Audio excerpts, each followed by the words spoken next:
और सोच विचार के अपने वर्करां सपोर्टरां नाल सारिਆਂ सलाह करके और एक मैं ये गल जी दस दियां कि हल्के के लोग वोटर सपोर्टर बलविंदर सिंह लाडी नाल चट्टान वांग जिहड़े खड़े ने।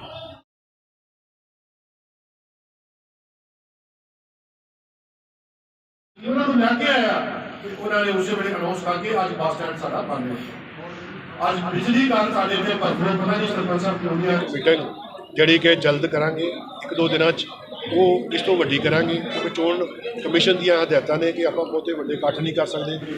एक बंदा 5 साल मेहनत करदा बेशक काफी जो टिकट के निरंतर से उन्होंने अनाउंस किया है।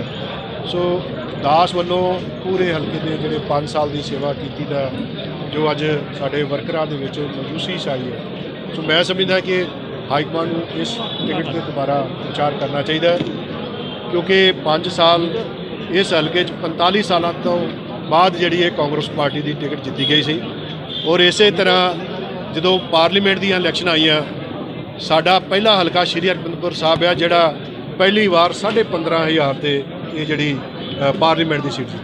इस तरह पंचायत जड़ियाँ 100% जड़ियाँ बनिया साड़ियाँ ब्लॉक समितियाँ सारियाँ बनिया और इस तरह जिला परिषद दियाँ जड़ियाँ 4 सीटां जित गई जी कि कांग्रेस पार्टी का एक झंडा बुलंद किया।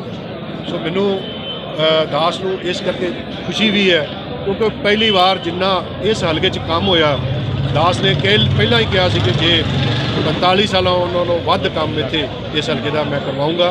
सो अज जिथे बस स्टैंड जोड़ा श्री हरगोबिंदपुर साहिब विच बन रहा ITI चीमा खुडी दे विच बन रही है और कुमान बहुत वड्डे पद्धर का जोड़ा कि सीवरेज और वाटर सप्लाई और पुलिस स्टेशन बन रहे हैं। इस तरह तंदोई दे विच स्टेडियम बन रहा बिजली घर बन रहे हैं सड़कों का जाल विछिया। अज 80 तो 85 किलोमीटर जी नवी सड़क जी कि अपने डेरिया के जोड़े कि जिमीदार भरा कदे जिन्होंने पक्की सड़क नसीब नहीं सी हुई उन्होंने मिलिया ने। सो पिंडां दे विच पीण वाला पानी इंटरलॉक और गलियां नालियां स्कूल जोड़े अज पक्के हुए हैं बहुत वड्डे पद्धर पर जी डिवेलपमेंट हुई है। मैं इस चीज़ का गुरु महाराज साहब के चरणों च अरदास करदा कि मैनू जो सेवा हल्के ने बख्शी सी कांग्रेस पार्टी ने बख्शी सी मैं अपनी तनदेही दे देना। सो अज मैं ये गल पहला भी अपने तुहाडे मीडिया राही कह चुका कि मैं एक छोटी गलती की जी भाजपा च गया जो मैं तीजे दिन मैनू वापस आया और मैनू सारे जोड़े सीनियर साढ़े हरीश चौधरी इंचार्ज ने और साढ़े मुख्य मंत्री चरणजीत सिंह चन्नी साहब और सारे संदीप संधू जी सारिਆਂ ने मैनू कहा कि तुसी अपनी पार्टी दे विच आओ अपना काम करो तुहानू टिकट जिहड़ी आ तुसी लड़ोगे और मैं उन्हां दी गल नूं मन के अपने फिर जिहड़े हल्के दे सारे साथी सी उन्होंने पूछया उन्होंने कहा तुसी आओ तुसी जितदे हो। सो मैनू इस गल दा अज दुख भी है कि जिहड़ी मेरे नाल उन्होंने वादा किया उन्होंने निभाया नहीं। हाईकमान नूं दोबारा असीं अपील करते हैं कि जिहड़ी टिकट तुसी अज साडे हल्के च दित्ती है और अज सारे साथी इस गल नूं महसूस कर रहे हैं कि इहदे ते विचार किया जाए।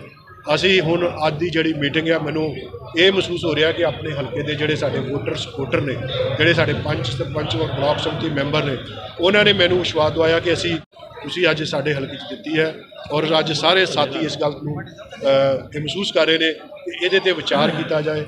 असी हुण अज दी जिहड़ी मीटिंग है मैनू ये महसूस हो रहा कि अपने हल्के के जिहड़े साडे वोटर सपोर्टर ने जिहड़े साडे पंच सरपंच और ब्लॉक समिति मैंबर ने उन्होंने मैनू विश्वास दवाया कि असी जिथे पार्टी हाईकमान नूं भी बेनती करांगे असी तुहाडे नाल है तुसी तगड़े होकर पिंडां च आओ असी इस फैसले नूं मुड़ विचारन ते मजबूर करांगे कांग्रेस पार्टी नूं उन्होंने बेनती करांगे कि ये जिहड़ा फैसला तुसी लिया है इनू फिर विचार किया जाए।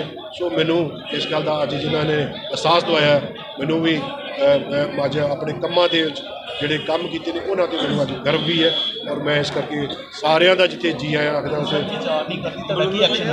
हाँ जी अगला देखो मैं अज सारे जिहड़े साथी आए ने इन्होंने मैनू कहा कि असीं तुहाडे नाल है फैसला अजे साडा कोई नहीं गा असीं इस तो बाद फिर एक मीटिंग जिहड़ी कि जल्द करांगे एक दो दिनों वो इस तो वड्डी करांगे क्योंकि चोण कमीशन दी हदायतां ने कि आपां बहुते वड्डे इकट्ठ नहीं कर सकते असीं उन्हां नूं भी मुख रख के काम कर रहे हैं और मैं समझना जिन्ना अज तुसीं देख ही रहो कि असीं कल सिर्फ इन्हां नूं इक्को गल कही कि आके मिलना ही है अज कोई मीटिंग का भी झंडा नहीं सी पर जो हौली हौली एडा वड्डा इकट्ठ होया ਤੋਂ ਲੱਗਦਾ ਹੈ ਕਿ ਹਲਕੇ ਦੇ ਲੋਕ ਮੈਨੂੰ ਪਿਆਰ ਕਰਦੇ ਨੇ। ਗੱਲ ਅਸੀਂ ਡਿਵੈਲਪਮੈਂਟ ਦੀ ਕਰਦੇ ਪਏ ਹਾਂ। 5 ਸਾਲ ਪਹਿਲਾਂ ਟੈਲੀਫੋਨ ਫੜੋ, ਮੈਂ ਤੁਹਾਨੂੰ ਦੱਸ ਦਿੰਦਾ ਕਿ ਬਹੁਤ ਵਾਰ ਇਹ ਵਿਧਾਨ ਸਭਾ ਦੇ ਵਿੱਚ ਵੀ ਮੈਂ ਮਸਲਾ ਉਠਾਇਆ ਸੀ।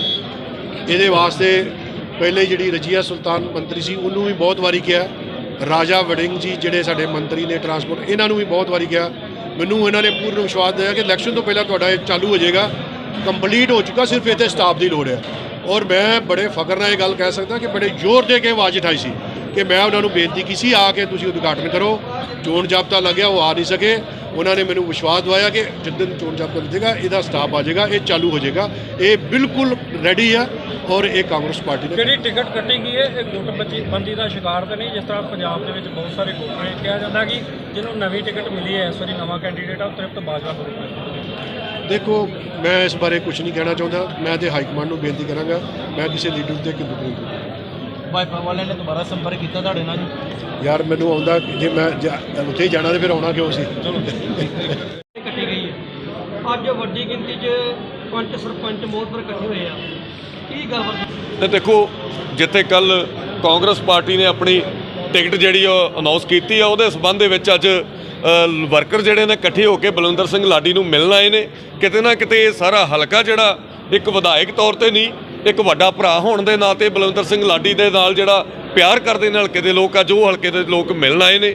ਕਿਉਂਕਿ ਜਦੋਂ ਇਹ ਸਾਡੇ ਪੰਜਾਬੀ, ਇੱਕ ਗੱਲ ਤਾਂ ਪੱਕੀ ਆ, ਇਹ ਜਿੰਨੇ ਵਰਕਰ ਮਿਲਣ ਆਏ ਸਾਰੇ ਕਾਂਗਰਸ ਪਾਰਟੀ ਦੇ ਨੇ, ਇਹ ਕਾਂਗਰਸੀ ਆਏ ਨੇ ਮਿਲ। ਪਰ ਕਿਤੇ ਨਾ ਕਿਤੇ ਜਦੋਂ ਕਿਤੇ ਧੱਕੇ ਦੀ ਗੱਲ ਕਿਤੇ ਨਾ ਕਿਤੇ ਪੰਜਾਬ 'ਚ ਸਾਹਮਣੇ ਆਉਂਦੀ ਹੈ ਤੇ ਪੰਜਾਬੀ ਉਸ ਚੀਜ਼ ਦਾ ਪੁਰਜ਼ੋਰ ਤੇ ਵਿਰੋਧ ਕਰਦੇ ਨੇ। ਬਲਵਿੰਦਰ ਸਿੰਘ ਲਾਡੀ ਦੇ ਨਾਲ ਧੋਖਾ ਕੀਤਾ ਗਿਆ ਕਾਂਗਰਸ ਪਾਰਟੀ ਵੱਲੋਂ, ਇਹਨਾਂ ਨੂੰ ਬੀਜੇਪੀ 'ਚੋਂ ਵਾਪਸ ਲਿਆ ਕੇ ਜਿੱਥੇ ਇਹ ਵਾਅਦਾ ਕੀਤਾ ਗਿਆ ਸੀਗਾ ਚਰਨਜੀਤ ਸਿੰਘ ਚੰਨੀ, ਹਰੀਸ਼ ਚੌਧਰੀ ਦੇ ਵੱਲੋਂ ਔਰ ਹੋਰ ਸੀਨੀਅਰ ਲੀਡਰਾਂ ਵੱਲੋਂ, ਉਹ ਲਿਆ ਕੇ ਜਿਹੜਾ ਇਹਨਾਂ ਦਾ ਪਿੱਠ ਛੁਰਾ ਮਾਰਿਆ ਗਿਆ, ਧੋਖਾ ਕੀਤਾ ਗਿਆ ਇਹਨਾਂ ਨਾਲ। ਅਗਰ ਨਹੀਂ ਇਹ ਗੱਲ ਕਰਨੀ ਸੀ ਤੇ ਵਾਪਸ ਕਾਂਗਰਸ ਪਾਰਟੀ 'ਚ ਕਿਉਂ ਲੈ ਕੇ ਆਏ? ਉਦੋਂ ਹੀ ਜਵਾਬ ਦੇ ਦਿੰਦੇ ਅਸੀਂ ਟਿਕਟ ਨਹੀਂ ਦੇਣੀ। ਇਹਨਾਂ ਨੂੰ ਇਸ ਗੱਲ ਦੇ ਉੱਤੇ ਜਿੱਥੇ ਹਲਕੇ ਵਾਸਤੇ ਕੁਝ ਫੰਡ ਦਿੱਤੇ ਗਏ, ਸੜਕਾਂ ਦਿੱਤੀਆਂ ਗਈਆਂ, ਨਾਲ ਦੀ ਨਾਲ ਪੁਰਜ਼ੋਰ ਤੇ ਇਹਨਾਂ ਨੂੰ ਇਹ ਗੱਲ ਕਹੀ ਗਈ ਕਿ ਤੁਸੀਂ ਜਾ ਕੇ ਹਲਕੇ ਦੇ ਵਿੱਚ ਜਾ ਕੇ ਵਿਕਾਸ ਕਾਰਜਾਂ ਦੇ ਕੰਮ ਕਰੋ ਔਰ ਆਉਣ ਵਾਲੀ ਇਲੈਕਸ਼ਨ ਦੀ ਤਿਆਰੀ ਕਰੋ ਔਰ ਜਾ ਕੇ ਆਪਣੇ ਵੋਟਰਾਂ ਸਪੋਰਟਰਾਂ, ਹਲਕੇ ਦੇ ਸਰਪੰਚਾਂ, ਪੰਚਾਂ, ਮੋਹਤਬਰ ਸੱਜਣਾ, ਯੂਥ ਦੇ ਉਹਦੇ ਨਾਲ ਸਾਰਿਆਂ ਨੂੰ ਮਿਲੋ ਜਾ ਕੇ ਤੇ ਤੁਸੀਂ ਲੜਾਈ ਜਿਹੜੀ ਆ ਉਹ ਲੜੋ। ਪਰ ਕਿਤੇ ਨਾ ਕਿਤੇ ਬਲਵਿੰਦਰ ਸਿੰਘ ਲਾਡੀ ਦੀ ਪਿੱਠ ਛੁਰਾ ਕਾਂਗਰਸ ਪਾਰਟੀ ਨੇ ਮਾਰਿਆ। ਅਨੂ ਸਾਹਿਬ, ਜੇ ਪਾਰਟੀ ਹੈ, ਦੇਖੋ, ਸਭ ਤੋਂ ਪਹਿਲਾਂ ਹਰ ਬੰਦਾ ਜਿੱਥੇ ਅੱਜ ਅਨੁਸ਼ਾਸਨ ਦੇ ਵਿੱਚ ਰਹਿ ਕੇ ਕਾਂਗਰਸ ਪਾਰਟੀ ਦੇ ਅੰਦਰ ਰਹਿ ਕੇ ਵਿਰੋਧ ਜਿਹੜਾ ਕੀਤਾ ਜਾ ਰਿਹਾ, ਪਰ ਕਿਤੇ ਨਾ ਕਿਤੇ ਜੇ ਇਸ ਚੀਜ਼ ਦਾ ਫੈਸਲਾ ਨਹੀਂ ਲਿਆ ਜਾਂਦਾ ਤਾਂ ਇੱਕ ਗੱਲ ਤੇ ਇਹ ਆ ਵੀ ਜਲਦਬਾਜ਼ੀ 'ਚ ਅਸੀਂ ਕੋਈ ਵੀ ਫੈਸਲਾ ਜਿਹੜਾ ਉਹ ਨਹੀਂ ਲੈਣਾ ਚਾਹੁੰਦੇ। ਆਉਣ ਵਾਲੇ ਦਿਨਾਂ ਦੇ ਵਿੱਚ ਜਿੱਥੇ ਬਲਵਿੰਦਰ ਸਿੰਘ ਲਾਡੀ ਅੱਜ ਚੰਡੀਗੜ੍ਹ ਜਾ ਰਹੇ ਨੇ, ਕੱਲ ਵਾਪਸ ਉਹਨਾਂ ਆ ਜਾਣਾ, ਆਉਣ ਵਾਲੇ ਦਿਨਾਂ ਦੇ ਵਿੱਚ ਦੁਬਾਰਾ ਮੀਟਿੰਗ ਜਿਹੜੀ ਉਹ ਕੀਤੀ ਜਾਊਗੀ। ਅੱਜ ਜਿਹੜੀ ਇਹ ਕੋਈ ਮੀਟਿੰਗ ਨਹੀਂ ਕੀਤੀ ਗਈ, ਇਹ ਲੋਕ ਆਪ ਵਰਕਰ ਜਿਹੜੇ ਹਲਕੇ ਦੇ ਇਕੱਠੇ ਹੋ ਕੇ ਇੱਥੇ ਆਏ ਨੇ ਔਰ ਦੁਬਾਰਾ ਕਰਕੇ ਇਸ ਗੱਲਾਂ ਬਾਰੇ ਸਲਾਹ ਕੀਤੀ ਜਾਊਗੀ। ਅਗਲੀ ਰਣਨੀਤੀ ਜੋ ਵੋਟਰਾਂ ਦੀ, ਸਪੋਰਟਰਾਂ ਦੀ, ਸਰਪੰਚਾਂ ਪੰਚਾਂ ਦੀਆਂ ਭਾਵਨਾ ਨੂੰ ਦੇਖਦੇ ਹੋਇਆ ਦੁਬਾਰਾ ਜੋ ਫੈਸਲਾ ਉਹ ਬਲਵਿੰਦਰ ਸਿੰਘ ਲਾਡੀ ਵੱਲੋਂ ਲਿਆ ਜਾਊਗਾ। ਔਰ ਪਰ ਜੋ ਵੀ ਫੈਸਲਾ ਲਿਆ ਜਾਊਗਾ ਠੰਡੇ ਰਹਿ ਕੇ ਔਰ ਸੋਚ ਵਿਚਾਰ ਕੇ ਆਪਣੇ ਵਰਕਰਾਂ, ਸਪੋਰਟਰਾਂ ਨਾਲ ਸਾਰਿਆਂ ਸਲਾਹ ਕਰਕੇ। ਔਰ ਇੱਕ ਮੈਂ ਇਹ ਗੱਲ ਜਿਹੜੀ ਹੈ ਦੱਸ ਦਿਆਂ ਕਿ ਹਲਕੇ ਦੇ ਲੋਕ, ਵੋਟਰ, ਸਪੋਰਟਰ ਬਲਵਿੰਦਰ ਸਿੰਘ ਲਾਡੀ ਨਾਲ ਚਟਾਨ ਵਾਂਗ ਜਿਹੜੇ ਖੜੇ ਨੇ। ਕੀ ਇਹਦਾ ਨੁਕਸਾਨ ਹੋਏਗਾ ਇਸ ਹਲਕੇ ਤੋਂ ਪਾਰਟੀ ਨੂੰ? ਦੇਖੋ, ਜੋ ਇੱਥੇ ਕੀਤਾ ਗਿਆ, ਜੋ ਇੱਥੇ ਹੋਇਆ, ਇਹਦਾ ਨੁਕਸਾਨ ਜਿਹੜਾ ਆ ਉਹ ਜਿਵੇਂ 45 ਸਾਲਾਂ ਬਾਅਦ ਇਹ ਹਲਕਾ ਜਿਹੜਾ ਬਲਵਿੰਦਰ ਸਿੰਘ ਲਾਡੀ ਨੇ ਜਿੱਤ ਕੇ ਕਾਂਗਰਸ ਦੀ ਝੋਲੀ ਪਾਇਆ ਸੀ, ਇਹਦਾ ਵੱਡਾ ਨੁਕਸਾਨ ਜਿਹੜਾ ਆ ਉਹ ਕਾਂਗਰਸ ਪਾਰਟੀ ਨੂੰ ਐਵੇਂ ਲੱਗਦਾ ਜਿਵੇਂ ਇਸ ਵਾਰੀ ਭੁਗਤਣਾ ਪਊਗਾ। ਇਹ ਕਿਤੇ ਨਾ ਕਿਤੇ ਸੀਟ ਜਿਹੜੀ ਆ ਦੁਬਾਰਾ ਕਿਸੇ ਨਾ ਕਿਸੇ ਹੋਰ ਪਾਰਟੀ ਦੀ ਝੋਲੀ ਜਿਹੜੀ ਉਹ ਪੈ ਜਾਊਗੀ। ਕਿਉਂਕਿ ਵਰਕਰ ਔਰ ਸੋਚ ਵਿਚਾਰ ਕੇ ਆਪਣੇ ਵਰਕਰਾਂ, ਸਪੋਰਟਰਾਂ ਨਾਲ ਸਾਰਿਆਂ ਸਲਾਹ ਕਰਕੇ। ਔਰ ਇੱਕ ਮੈਂ ਇਹ ਗੱਲ ਜਿਹੜੀ ਹੈ ਦੱਸ ਦਿਆਂ ਕਿ ਹਲਕੇ ਦੇ ਲੋਕ, ਵੋਟਰ, ਸਪੋਰਟਰ ਬਲਵਿੰਦਰ ਸਿੰਘ ਲਾਡੀ ਨਾਲ ਚਟਾਨ ਵਾਂਗ ਜਿਹੜੇ ਖੜੇ ਨੇ। ਕੀ ਇਹਦਾ ਨੁਕਸਾਨ ਹੋਏਗਾ ਇਸ ਹਲਕੇ ਤੋਂ ਪਾਰਟੀ ਨੂੰ? ਦੇਖੋ, ਜੋ ਇੱਥੇ ਕੀਤਾ ਗਿਆ, ਜੋ ਇੱਥੇ ਹੋਇਆ, ਇਹਦਾ ਨੁਕਸਾਨ ਜਿਹੜਾ ਆ ਉਹ ਜਿਵੇਂ 45 ਸਾਲਾਂ ਬਾਅਦ ਇਹ ਹਲਕਾ ਜਿਹੜਾ ਬਲਵਿੰਦਰ ਸਿੰਘ ਲਾਡੀ ਨੇ ਜਿੱਤ ਕੇ ਕਾਂਗਰਸ ਦੀ ਝੋਲੀ ਪਾਇਆ ਸੀ, ਇਹਦਾ ਵੱਡਾ ਨੁਕਸਾਨ ਜਿਹੜਾ ਆ ਉਹ ਕਾਂਗਰਸ ਪਾਰਟੀ ਨੂੰ ਐਵੇਂ ਲੱਗਦਾ ਜਿਵੇਂ ਇਸ ਵਾਰੀ ਭੁਗਤਣਾ ਪਊਗਾ। ਇਹ ਕਿਤੇ ਨਾ ਕਿਤੇ ਸੀਟ ਜਿਹੜੀ ਆ ਦੁਬਾਰਾ ਕਿਸੇ ਨਾ ਕਿਸੇ ਹੋਰ ਪਾਰਟੀ ਦੀ ਝੋਲੀ ਜਿਹੜੀ ਉਹ ਪੈ ਜਾਊਗੀ। ਕਿਉਂਕਿ ਵਰਕਰ ਮਜੂਸ ਹੋਏ ਨੇ।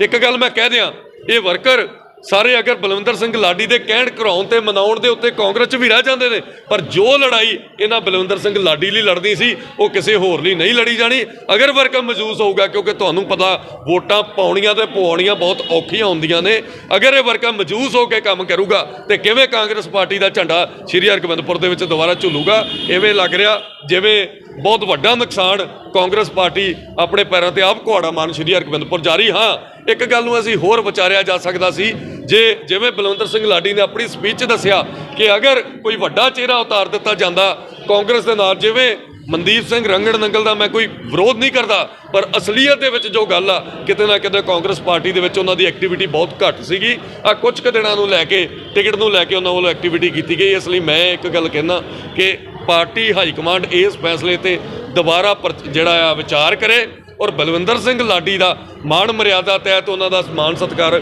ਬਰਕਰਾਰ ਕਰੇ, ਉਹਨਾਂ ਨੂੰ ਟਿਕਟ ਦਵਾ ਕੇ ਜਾਦੇ। ਸਾਡੇ ਵਰਕਰਾਂ ਦਾ ਵਾਅਦਾ ਕਿ ਜਿਤਾ ਕੇ ਦੁਬਾਰਾ ਕਾਂਗਰਸ ਪਾਰਟੀ ਦੀ ਝੋਲੀ 'ਚ ਇਹ ਸੀਟ ਜਿਹੜੀ ਪਾਵਾਂਗੇ ਅਗਰ ਟਿਕਟ ਬਲਵਿੰਦਰ ਸਿੰਘ ਲਾਡੀ ਨੂੰ ਦਿੱਤੀ ਜਾਂਦੀ ਹੈ।